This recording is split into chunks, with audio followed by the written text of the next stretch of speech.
Hi, Kyle with BB Custom Tools here, and in this video I want to give you an overview of the chair-making drill bits we sell and the ones we recommend.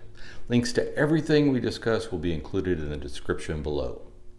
As you may know, if you listen to the MWA podcast, my friend and business partner is recovering from some health issues and is no longer going to be able to make the drill bits we used to sell. We did find a manufacturer that can make our Trident line of drill bits, so let's go over those first. The Trident line of drill bits that we sell at BB Custom Tools excel at drilling at angles up to 45 degrees, which is very useful for drilling for leg and stretcher mortises. These bits have a longer center brad than most traditional brad point bits and allows you to drill at these more acute angles. They are all made in the USA out of high-speed steel. We sell them in sizes from a 1/2 inch through to 11/16. Our most popular sizes are 1/2 inch and 5/8. All these bits have a 1/2 inch shank with 3 flats. These bits also feature reduced tear out on the back side of the hole. Here I'm drilling a 5/8 inch hole in a test board. And here is the back side of that hole. Not too bad. And yes, this is a board I use for paint and finish samples. So if you need any of these bits in sizes not listed on our website, please contact us and we'll see if we can get some custom made for you. Now on to the bits we recommend. I want to start off by saying we are not sponsored in any way by any of these bits manufacturers or distributors, and none of them know we're recommending their bits at the time this video was made and posted. The bits we're recommending are for drilling through mortises, through bows and arms, etc., such as for spindle mortises.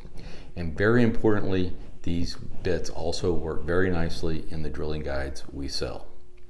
These bits have little to no blowout on the back side of the hole, so you don't need a backing board, which can sometimes be a little awkward to set up.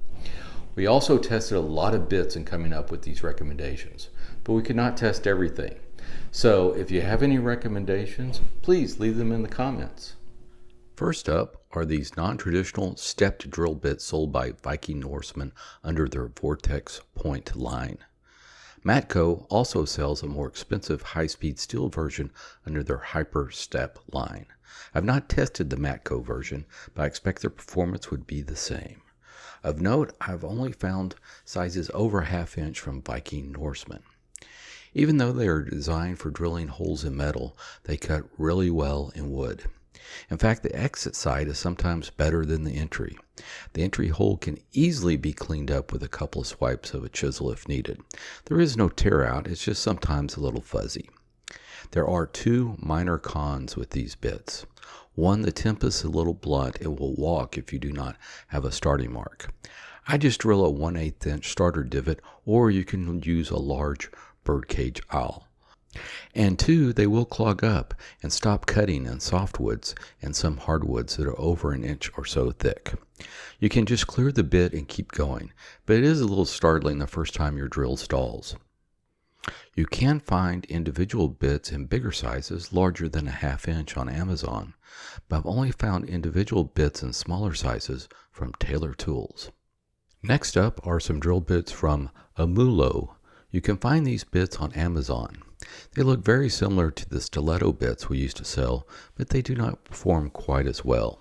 You will occasionally get some minor tear out when using these bits. And they are only available in common sizes up to a 1/2 inch, but they are very inexpensive. Here is a side-by-side comparison for your, I dare say, edification. Here I'm using the painted sample board again so you can more easily see any tear out. The first hole I'm drilling is a 3/8 inch hole using the Viking Norseman Vortex point drill. First I make a small divot with a 1/8 inch bit. Then I'm going to use a spindle guide to drill the hole. Here is the entry hole with just a little fuzz. And here it is after I swipe it with a chisel. And here's the exit hole. Very nice with no blowout or cleanup needed. Next is the Amoolo bit. Again, I'm using the spindle drilling guide to drill a 3/8 inch mortise. Here is the clean entry hole, and here is the exit hole with just a little bit of tear out. To sum this all up, I would recommend our Trident line of drill bits for leg and stretcher mortises. and they can also be used for larger spindle mortises. I would recommend the Viking Norseman Vortex point drill bits for through holes and spindle mortises, and especially if the chair was just going to have a clear finish on it. If I was painting the chair or on a budget, I would use the Amoolo bits for through holes and spindle mortises. Thanks for watching, and links to everything we discussed are in the description below.